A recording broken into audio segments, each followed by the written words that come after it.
Woman named Nessa Donati, who writes a music blog, and she also has a satellite radio deep cuts music show.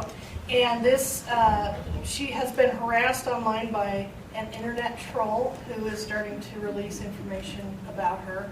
She's also under suspicion of murdering her missing ex-husband. So this is a night when she is at the radio station by herself because her producer has been held up somewhere. And his name is Otto. Now, let me see if I can figure out where. Okay. By 3 a.m., Otto still wasn't in, and she started to worry about him. She called his cell phone 4 times, and it went straight to voicemail. She really hoped he was okay. Nessa had maxed out her caffeine intake. Her skull felt like it had been hollowed out, and she started seeing things. Sharp-angled, barbed, darkly malevolent characters out of the deepest part of her ugly subconscious. She needed to stop obsessing and scaring herself. Enough. She decided to play Stump the Music Expert. "This is Nessa, and you're on the air," Nessa said, opening up the phone line. "I have a trivia question," the female voice said. "Shoot," Nessa said, swiveling in her chair, watching the clock's second hand sweeping toward her release. "Who played lead guitar on While My Guitar Gently Weeps?" "Really," Nessa said, "you're asking me a Beatles question. Is that right? You're asking me a Beatles question? But who played?" "It was Clapton. Everyone knows that. Even people who don't listen to music, even the hearing impaired." She realized grudgingly that had Otto been here screening calls, this question never would have slipped through. Nessa clicked the end button. As she could have predicted, the phone lines lit up after that. She answered another call. "Why do you have to be so mean?" a whiny, plaintive voice asked her. "Because my producer isn't here to screen the calls," Nessa said and hung up, and immediately realized she'd made a huge mistake, broadcasting that she was alone at the station. Of course, most people didn't know where the show originated, but still it was a stupid move. "He's at a Minecraft convention," Nessa amended, giving herself a little thrill at demeaning her coworker. As a rule, Nessa didn't demean people who weren't there to defend themselves, but she was desperate.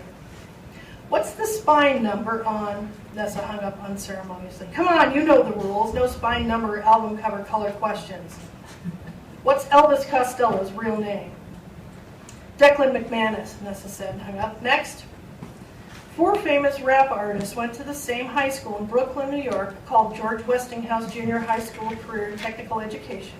Busta Rhymes, DMX, and Jay-Z are 3 of them. Who's the 4th? Let's see. The 4th would be... Was Nessa imagining it? Was there a massacre on that voice? It had the low bass line of an old funkadelic song, almost outside the range of human hearing. Suddenly it was as if all the oxygen had been sucked from the room. Nessa couldn't breathe, couldn't finish her sentence. "Come on," the caller said. "You know the answer." Yes, she did. The answer was the Notorious B.I.G. She hung up on the caller. "Oops," she said, hearing her voice shake inside her headphones. The call dropped. Nessa stared at the blinking phone lines, which now looked urgent and sinister to her.